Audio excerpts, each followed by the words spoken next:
আসসালামু আলাইকুম রহমাতুল্লাহ।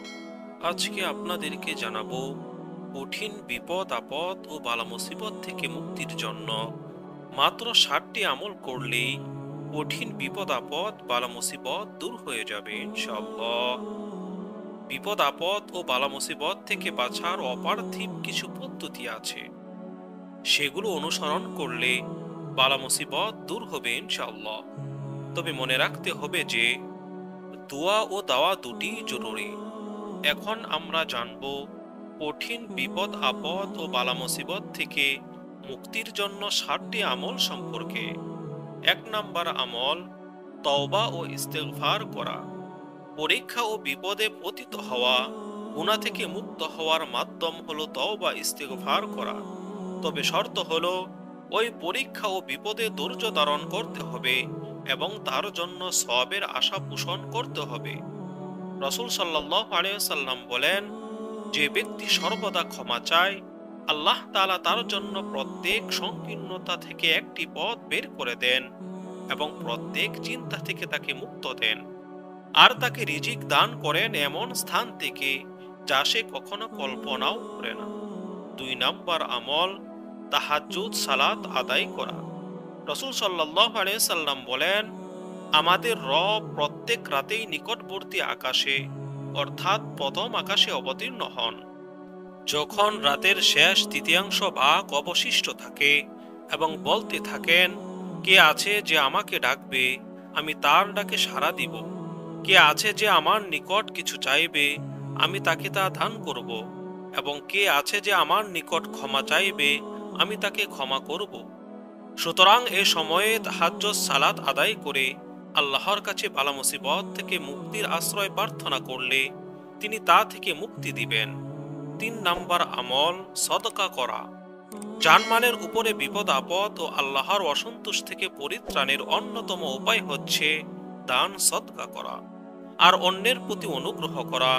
আল্লাহ তাআলা বলেন, নিশ্চয় আল্লাহর রহমত সৎকর্মশীলদের অতীব নিকটবর্তী। 4 নাম্বার আমল, আল্লাহর কাছে বিনীতভাবে দোয়া করা। আজাব গজব ও বিপদ আপদ থেকে রক্ষার অন্যতম উপায় হচ্ছে আল্লাহর কাছে বিনীতভাবে দোয়া করা, কাকুতি মিনতি সহকারে তার কাছে পাপ থেকে ক্ষমা চাওয়া এবং তার সন্তোষ কামনা করা। তাহলে আল্লাহ তাআলা দোয়া কবুল করবেন। আল্লাহ তাআলা বলেন, কোন জনপদে যখন আমরা কোনো নবী পাঠাই, তখন সেখানকার অধিবাসীদের পরীক্ষা করার জন্য নানা রকম কষ্ট ও বিপদে আক্রান্ত করি, যাতে তারা অনুগত হয়। 5 নাম্বার আমল, বিপদ আপদ থেকে পরিত্রাণের দোয়া করা। দোয়া ইউনুস পড়া।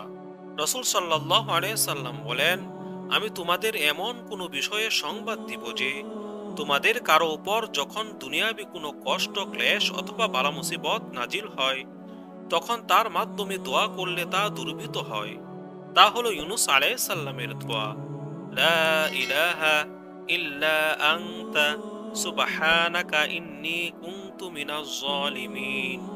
অন্য আরেকটি দোয়া হলো, আউযু বিকালিমাতিল্লাহিত তাম্মাতি মিন শাররি মা খালাক। 6 নাম্বার আমল, আল্লাহর ভয়ে ক্রন্দন করা। আল্লাহর ভয়ে ক্রন্দন করলে আল্লাহ খুশি হন এবং ক্রন্দনকারীকে রক্ষা করেন। যারা আল্লাহর ভয়ে কাঁদে তাদের প্রশংসায় আল্লাহ তাআলা বলেন, আর তারা কাঁদতে কাঁদতে মাটিতে লুটিয়ে পড়ে এবং তাদের বিনয় চিত্তে আরো বৃদ্ধি পায়। 7 নাম্বার আমল, বেশি বেশি ইবাদত করা।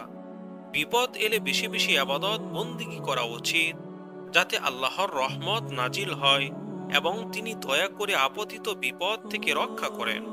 রাসূল সাল্লাল্লাহু আলাইহি সাল্লাম বলেন, সূর্য ও চন্দ্র আল্লাহর নিদর্শন সমূহের দুটি নিদর্শন। কারো মৃত্যু বা জন্মের কারণে সূর্য গ্রহণ ও চন্দ্র গ্রহণ হয় না। কাজেই যখন তোমরা তা দেখবে, তখন তোমরা আল্লাহর কাছে দোয়া করবে, তার মহত্ব ঘোষণা করবে এবং সালাত আদায় করবে ও সাদকা করবে। আল্লাহ তাআলা আমাদেরকে এই 60টি আমলের মাধ্যমে সকল বিপদ আপদ ও বালা মুসিবত থেকে রক্ষা করুন। আমিন।